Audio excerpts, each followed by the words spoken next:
नमस्कार विद्यार्थी मित्रांनो, शिक्षक भरती पवित्र पोर्टलला जाहिरात येणार हे गेल्या कित्येक महिन्यापासून आपण ऐकत आलोय.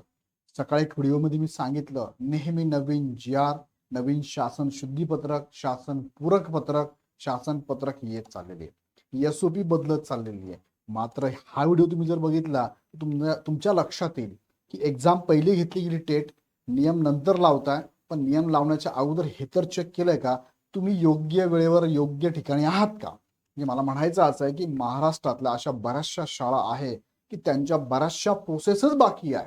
मग चाललंय काय नेमकं? शिक्षण विभागात जे वरिष्ठ सिनियर लेवलचे सचिव लेवलचे अधिकारी आहेत, हे कडक शब्दामध्ये प्रत्येक शाळेला, प्रत्येक मनपा, झेडपीला किंवा स्थानिक स्वराज्य संस्थांना किंवा खाजगी संस्थांना कडक स्वरूपात आदेश देऊ शकत नाही का? त्यांचं कोणी ऐकत नाही का? नेमकं चाललं काय? जर एका विषयासाठी दोनदा तीनदा चारदा तुम्हाला परिपत्रक काढावं लागतात, म्हणजे तुम्ही आहेत कोणत्या पदावर नेमका, हा संशय येतोय. तो हा व्हिडिओ शेवटपर्यंत बघा. मला या व्हिडिओमध्ये तुम्हाला दाखवायचं दोन महत्वाच्या अपडेट. पहिली अपडेट जी आहे ती शिक्षक समायोजन संदर्भातली अडचण आहे. कित्येक महिन्यापासून नुसतं शिक्षकांचं समायोजनच चालू आहे. संच मान्यता, अतिरिक्त आणि समायोजन अजून सुद्धा बऱ्याचशा शाळांमध्ये हे पेंडिंगच आहे. तुमचं जर ऐकत नसेल तर ह्या पदावर बसतात कशाला तुम्ही? तुमचं जर ऐकत नसेल तर ह्या पदाच्या वरती बसून तुम्हाला काम करण्याची गरजच नाहीये. सोडून द्या हे पद, मग दुसऱ्यांना द्या. कडक शिस्त लावणारे मुंडे साहेबांना येऊन बसवा तिथे. या लाईन मध्ये सरळ करतील सगळं शिक्षण विभाग. मुंडे साहेब, तुकाराम मुंडे साहेबांना बोलवा इथे, सरळ करतील सगळं. दिलेल्या वेळेतच सगळ्या गोष्टी करतील. मी तर म्हणतो MPSC मागे चाललं होतं तुकाराम मुंडे सरांना घ्यायचं असं. असे कडक अधिकारी घ्यायला पाहिजे. एकदम वेळेत सगळ्या गोष्टी काटेकोरपणे त्यांनी एकदा लाईन लावू द्या, मग तुम्ही करा कंटिन्यू पुढे. पण काय शिस्त असते, काय म्हणजे आपण त्याला योग्य वेळी योग्य डिसिजन घ्यायचे असं त्यांच्याकडून शिकायला पाहिजे खरं म्हणजे. आणि तेही चौकटीत राहून जो आपलं संविधान सांगतं त्यानुसार एकदम प्रॉपर काम करणारे अधिकारी पाहिजे.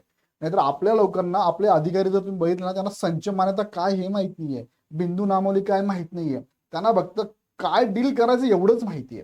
हे मी का बोलतो असं, कारण गेले कित्येक महिन्यापासून तेच लावलेलं आहे शिक्षक भरतीचं. ही पहिली बातमी. दुसरी बातमी काय, शून्य शाळा झाल्यात.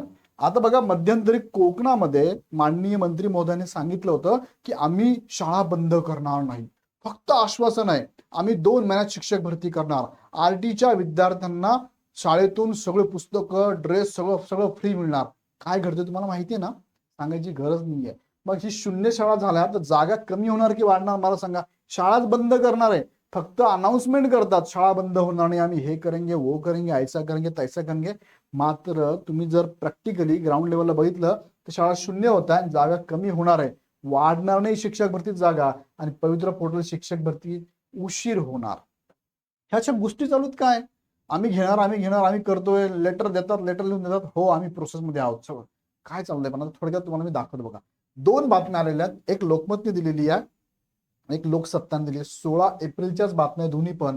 आणि इथे हेडिंग आहे 594 रिक्त पदे, समायोजन 441 जणांचे. मध्ये काय मी तुम्हाला सांगतो. इथे काय, खाजगी संस्थेमार्फत शिक्षक भरती, नवी मुंबई महापालिकेच्या निर्णयावर प्रश्नचिन्ह. याच्यावर मी सेपरेट तुम्हाला बोलतोच, याचा व्हिडिओ सेपरेट मी घेणारच आहे. पण आता 2 बातम्या ज्या आहेत ना त्या अशा. तत्पूर्वी एक प्रमोशनल ऍक्टिव्हिटी आहे. इग्नाइट अकॅडमीकडनं तुम्हाला द्रोणा 10.0 ची बॅच चालू झाली. ज्या विद्यार्थ्यांना अपेक्षित असेल त्यांनी नक्की जॉईन करा. तुमच्या मित्रांना पण नक्की शेअर करा. आता बघा, अजून एक बातमी सांगतो तुम्हाला मी. शिक्षक भरती संदर्भात सगळ्याच गोष्टी असेल, TET, टेट, CD, केंद्र पवित्र पोर्टल, हे सगळ्यांची आता एकाच ठिकाणी सेपरेट आम्ही चॅनल बनवलेला आहे. सेपरेट चॅनल आहे. या चॅनलवरती फक्त आणि फक्त शिक्षक भरतीच्या न्यूज असतील. तुम्ही आता जो बघत चॅनल, हा चॅनल सबस्क्राईब केला असेल तर लगेच खाली बघा सबस्क्राईबचं बटन आहे, बेल आयकॉन क्लिक करा आणि शिक्षक भरतीबद्दल सगळ्या गोष्टी तुम्हाला इथेच मिळतील. दुसरं महत्वाचं, तुम्हाला एक बिग अनाउन्समेंट असणार आहे 24 तारखेला. त्यासाठी काय करा, खाली डिस्क्रिप्शन मध्ये याची लिंक दिली आहे, ह्या अनाउन्समेंटची लिंक आहे, या व्हिडिओची लिंक आहे, त्या लिंकवर क्लिक करून ठेवा. महत्वाची अनाउन्समेंट तुमच्यासाठी असणार आहे. चला तर मग बघूया आपण. बघा, दुसरी न्यूज मला दाखवायची होती, ही आहे नवराष्ट्र रत्नागिरीची न्यूज आहे. 16 एप्रिल 2026 ची न्यूज आहे. आणि आता तुम्हाला दाखवती लोकमत नागपूरची न्यूज आहे. बघा, यात सांगितलं शिक्षकांच्या समायोजनाला अखेर मुहूर्त. अरे मुहूर्त आता लागला आहे. या आतापर्यंत काय करत होते मग? रत्नागिरी जिल्ह्यातील 263 जणांचा समावेश, 99 शाळा शून्य शिक्षक होण्याच्या उंबरठ्यावर. किती शाळा? 99 शाळा रत्नागिरी मधल्या. आणि त्याच्यावरतीच मागे काही महिन्यांपूर्वी माननीय मंत्री महोदयांनी सांगितलं होतं की कोकणामधील शाळा मी बंद पडू देणार नाही. कोकणातले जे तथा मंत्री महोदय असतील त्यांनी पण ही रितसर मागणी केली होती. आणि वाड्यापाड्यांमध्ये शाळा बंद पडू देऊ नका. किती शाळा बंद पडणार आहे? 99. काय चाललंय आता? ही बातमी दिली लोकसत्ता, ही बातमी कोण दिली आहे? नवराष्ट्र टाइम्स दिली आहे. ही लोकमतची बातमी आहे. आता यात किती तथ्य आहे ह्या लोकमतने महाराष्ट्र दिलेली बातमी ही आपण चेक करू. पण काही अंशी तर 100%, 99% तर बरोबर आहे याच्यामध्ये. याच्यातले मुद्दे चेक करूया आपण. काय काय बघा, शिक्षक समायोजन म्हणजे नेमकं काय होतं तर बघा, एखाद्या शाळेत विद्यार्थ्यांच्या संख्येच्या तुलनेत शिक्षक जास्त असतील अतिरिक्त तर त्यांना अशा शाळेत पाठवले जिथे शिक्षकांची कमतरता, रिक्त पद आहेत. जसं की अ नावाची शाळा आहे आणि इथे एवढ्या विद्यार्थ्यांमागे 5 शिक्षक आहेत. म्हणजे यातनं काय होणार आहे? 2-3 अतिरिक्त होणार आहे. म्हणजे 5 पैकी असं म्हणूया की 2 अतिरिक्त होणार आहे. मग अतिरिक्त ते रिक्त, अतिरिक्त कडून ते रिक्त जागेत जातील. इथे रिक्त पद आहे. ब शाळेमध्ये तेवढे शिक्षक आहे, मात्र शिक्षक एकच आहे. मग हे 2 शिक्षक इकडे दिले, इकडे 3 तिकडे 3 होणार आहे. म्हणजेच काय, उदाहरण, अ शाळेत 100 विद्यार्थी 5 शिक्षक आहे, ब शाळेत 100 विद्यार्थी फक्त एकच शिक्षक आहे. तर जेणेकरून अ मध्ये शिक्षक, तिकडे काय होणार आहे? त्यांचं अतिरिक्तचं समायोजन होणार आहे. इथे समायोजन केलं बाबा त्यांना. ओके, हे झालं समायोजन. हे सगळ्यांना माहितीच होतं, तरी पण रिपीट केलं मी.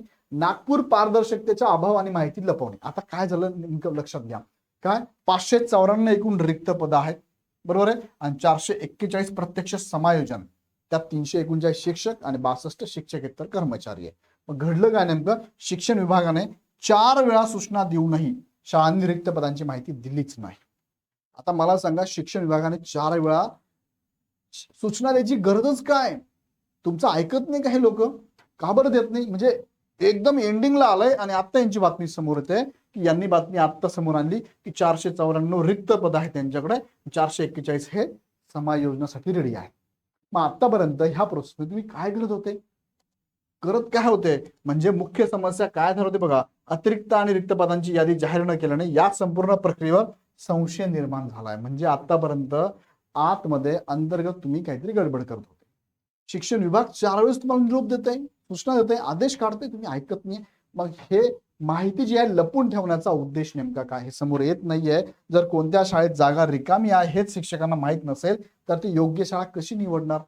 शाळेने जर हे उपलब्ध केली नाही माहिती, तर अतिरिक्त शिक्षकांचं समायोजन होण्यासाठी त्यांनी शाळा निवडायची कशी? हा एक प्रश्नचिन्ह आहे. बघा, ह्या बातम्या का लपवल्या जातात यामागे मोठं गौड बंगाल असतं. बघा, दुसरा मुद्दा घेऊया आपण रत्नागिरीचा. 99 शाळा शून्य शिक्षकी होण्याच्या मार्गावर आहे. 263 असे शिक्षक त्या जिल्ह्यामध्ये त्या शिक्षकांचं समायोजन होत आहे. या शिक्षकांचं समायोजन होत आहे आणि 99 अनुदानित आणि अंशतः अनुदानित शाळांमध्ये शिकवण्यासाठी एकही शिक्षक उरणार नाही. कारण 20 पेक्षा कमी जर पटसंख्या आहे तर त्या ठिकाणी शिक्षकच उरणार नाहीये. पहिला एकच वर्ग चालतो, तोही 20 पेक्षा कमी पटसंख्या आहे. शिक्षक ऑलरेडी अतिरिक्त आहे, म्हणजे शून्य शाळा होणार आहे. शाळा बंद करावी लागणार. अशा किती शाळा रत्नागिरीमधल्या? 99. हे रत्नागिरीतलं उदाहरण आहे. बाकी कोकणातल्या बाकी जिल्ह्यांचं सुद्धा उदाहरण तुम्हाला बघायला मिळेल. नक्कीच शून्य शिक्षकी शाळा होणार आहे. मग पुढे काय धोक्याचा इशारा? ग्रामीण भागातील एखादी छोटी शाळा जिथे आधीच कमी शिक्षक आहेत तिथलेही शिक्षक काढून घेतल्यास ती शाळा पूर्णपणे शून्य शिक्षकी होईल आणि पर्यायाने बंद पडेल. याचा थेट फटका ग्रामीण शैक्षणिक गुणवत्तेला बसेल आणि येणाऱ्या शिक्षक भरतीमध्ये सुद्धा बसणार आहे. कारण काय होणार आहे? हे अतिरिक्त शिक्षक सामावून घेतले जाणार आहे आणि जागा, शाळा बंद होणार, जागा कमी होणार आहे. त्यानंतर लक्षात घ्या, शिक्षकांचा या प्रक्रियेला विरोध का होतोय? आता समायोजनाला विरोध करताय शिक्षक, ही चांगली गोष्ट आहे. चांगली म्हणजे इन द सेन्स त्यांच्या मागे हेतू चांगला आहे. काय हेतू आहे? सध्याची वेळ समायोजनाची योग्य नाही, कारण शिक्षकांवर इतर अनेक जबाबदाऱ्या आहेत, जसं की निवडणूक काम. शिक्षकांना आधीच BLO म्हणून ड्युटी लागलेली आहे. वार्षिक परीक्षा, सध्या शाळांच्या वार्षिक परीक्षांचे निकाल लावण्याचे काम सुरू आहे आणि जनगणनाचं काम सुद्धा त्यांच्यावरती आदेश आलेले आहेत. जे शिक्षक करणार त्याच्यावरती कारवाई केली जाईल असं पण सांगितलं. सुट्ट्या तर शिक्षकांच्या याच्यातच जाणार आहे. सर्व कामे संपेपर्यंत समायोजन पुढे ढकलावे अशी शिक्षक संघटनेची मागणी होती आणि या संदर्भात तुम्हाला माहिती असेल शासनाने परिपत्रक पण काढलेलं आहे की साहजिक आहे ह्या शिक्षकांचं समायोजन तुम्ही थोडं लेट करा. म्हणजे आता समायोजन कुठे होणार, काय नियुक्ती त्यांना द्या, पण आता डायरेक्ट नियुक्त करू नका, तिथे जाऊ देऊ नका. कारण राहिलेल्या शाळेचं राहिलेले कामं करून घ्या. जनगणना वगैरे असेल ते सगळं झाल्यानंतर पाठवा अशी शिक्षक संघटनांचीच मागणी आहे. शिक्षकांना BLO जबाबदारी, जनगणना जबाबदारी, शाळेचा निकाल पण लावण्याची जबाबदारी असल्यामुळे ह्या मागण्या केल्या जात आहे. आता विद्यार्थ्यांना शिक्षणावर काय परिणाम होऊ शकतो? नियोजनाचा अभाव. अचानक शिक्षक बदलल्याने शाळेचे वार्षिक नियोजन कोलमडेल. साहजिक आता एक्झाम होत आलेली आहे, मेजर काय इश्यू होणार नाहीये, पण शिक्षक संघटनांचं म्हणणं आहे की असं करू नका, निकाल लावण्याची गोष्ट आहे तर त्या शिक्षकांचं काम त्यांना कंप्लीट करून जाऊ द्या. शून्य शिक्षकी शाळा, ग्रामीण शाळांमधून शिक्षक गेल्याने अनेक शाळा बंद पडण्याच्या मार्गावर, त्या ठिकाणी निकाल लावणार कोण? जर यांची नियुक्ती डायरेक्ट तिकडे करून दिली तर शैक्षणिक गुणवत्तेची घसरण होऊ शकते, अशी पण मागणी शिक्षक संघटना करताय. सध्या जर नागपूरची आणि रत्नागिरीची न्यूज बघितली तर समस्या काय बघा, माहिती लपवणे, पारदर्शकता अभाव यांनी दाखवलंच नाही नागपूरमध्ये. त्यानंतर प्रशासकीय चूक काय, रिक्त जागांची यादी जाहीर न करणे. शिक्षकांची मागणी काय, कामाच्या ताणामुळे प्रक्रिया पुढे ढकला. रत्नागिरी स्थिती अशी की 99 शाळा शून्य शिक्षक होण्याचा धोका आहे, शाळा बंद पडतील. ग्रामीण शाळांच्या अस्तित्वाकडे दुर्लक्ष आणि प्रक्रियेतील तांत्रिक चुका सुधाराव्या लागतील. हे सगळं जर आपण बघितलं तर शिक्षक समायोजन आवश्यक आहे, पण ते योग्य वेळी, पारदर्शकपणे आणि विद्यार्थ्यांचे नुकसान न होता व्हायला हवे. आणि येणाऱ्या काळामध्ये शिक्षक भरतीसाठी जागा सुद्धा मोठ्या प्रमाणात यायला हवे. यासाठी ह्या गोष्टी सरकारने, संबंधित शिक्षण विभागाने नक्कीच काटेकोरपणे पाहायला हव्यात.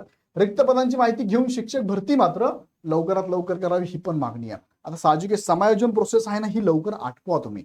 भले तुम्ही समायोजन ऍक्च्युअली त्यांना नियुक्ती द्या कुठे जायचे त्यांना, पण ऍक्च्युअली पाठवण्याची प्रोसेस आहे थोडी लेट करा.